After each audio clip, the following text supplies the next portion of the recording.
Hi everyone, today I'm going to share one of my favourite stories. I have got The Lion Inside and it is written by Rachel Bright and Jim Field.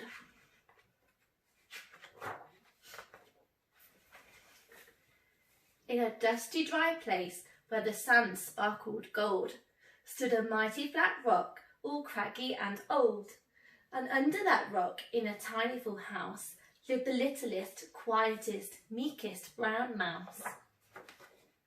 He was so very tiny, so incredibly small, that nobody noticed him ever at all. He got trod on and sat on and missed out from stuff, ignored and forgotten. Yes, mouse life was tough.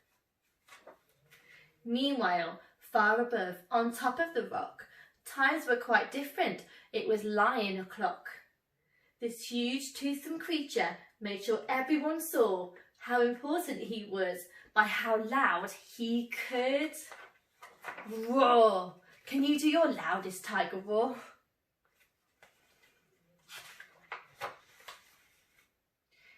He was head of the pack.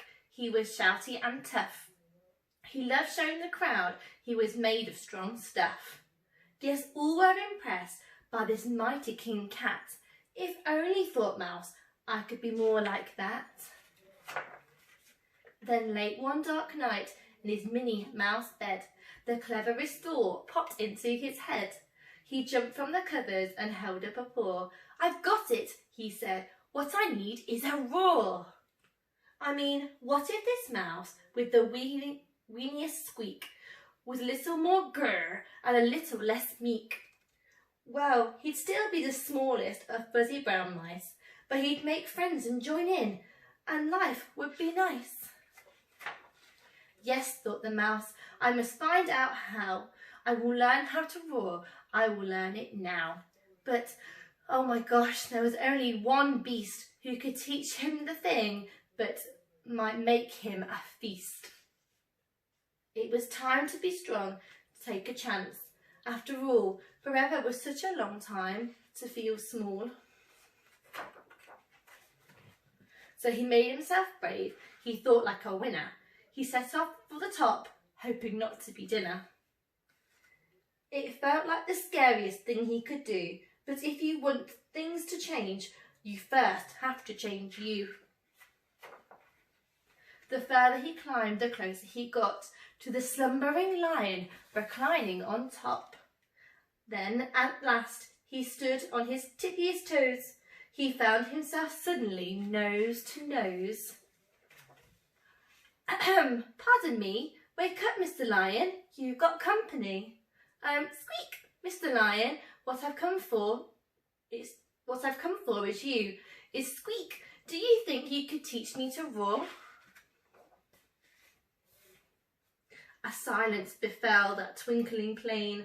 Lion opened his eyes and puffed out his mane. Time slowed right down. Why, it felt like a week. Then he opened his mouth and let out an eek.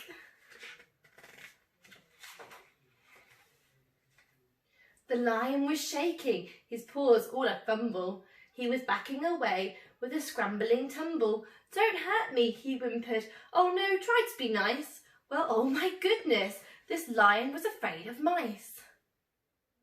Don't worry, Mouse peeped. I'm a friend, not a foe. Let's rock this together. We'll have fun, don't you know? That was a magical moment for sure, when Mouse didn't feel at all small anymore.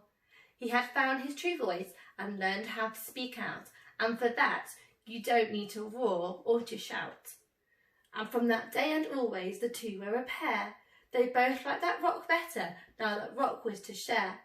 The mouse, while still little, felt big in his head, and Lion, he still roared, but with laughter instead.